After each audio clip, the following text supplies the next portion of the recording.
So, hello everyone.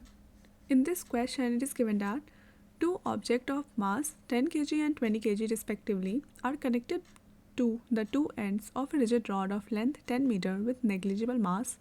The distance of the center of mass of the system from the 10 kg mass is.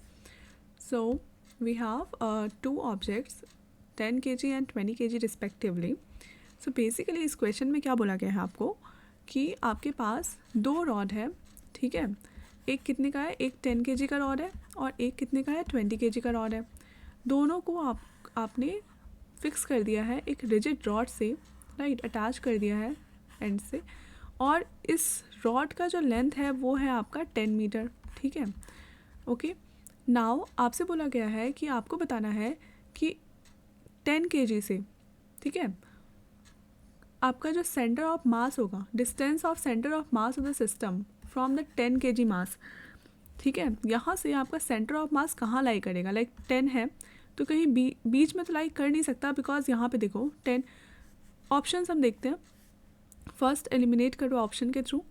Now 5 metre, देखो इन दोनों के बीच में, like अगर ये दोनों सेम इसका इन दोनों का मास सेम होता तो हम बोल सकते थे कि 5 मीटर में इसका सेंटर ऑफ मास होगा, बट यहाँ पे ऐसा कुछ नहीं है. सो ये ऑप्शन एलिमिनेट कर सकते हैं हम. 10 मीटर तो होगा ही नहीं, बिकॉज पूरे यहाँ पे तो हो नहीं सकता इसका सेंटर ऑफ मास, कुछ कहीं बीच में ही होगा. सो 10 मीटर तो होगा ही नहीं. अब बचे दो ऑप्शंस. नाउ अगर आप 10/3 करते हो तो अराउंड आपके पास 3.33 आता है.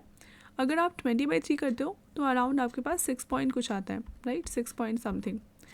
तो अगर हम 20/3 करते हैं तो 6 पॉइंट समथिंग आता है, और यहाँ पे सेकंड वाले में 10/3 करेंगे तो 3.33 कुछ आएगा. सो बेसिकली बात ये है कि हमें यहाँ से फाइंड करना है 10 kg के थ्रू.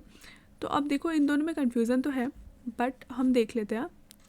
यहाँ पर सेंटर ऑफ मास निकालने का फॉर्मूला होता है, ठीक है. क्या है, x is equals to m1x1 plus m2x2, ठीक है, m1 प्लस m2, राइट, ये होता है. x इज इक्वल्स टू, यहाँ पे देखो m1 क्या होगा आपके पास 10, x क्या होगा 0, बिकॉज यहाँ से स्टार्ट कर रहे हो आप. m2 क्या होगा आपके पास 20, और x2 क्या हो जाएगा आपके पास, x2 होगा आपके पास 10, राइट. फिर m1 क्या हो जाएगा 10 एंड m2 क्या हो जाएगा 20. सो x क्या आएगा आपके पास 0 प्लस 200 डिवाइडेड बाई 30.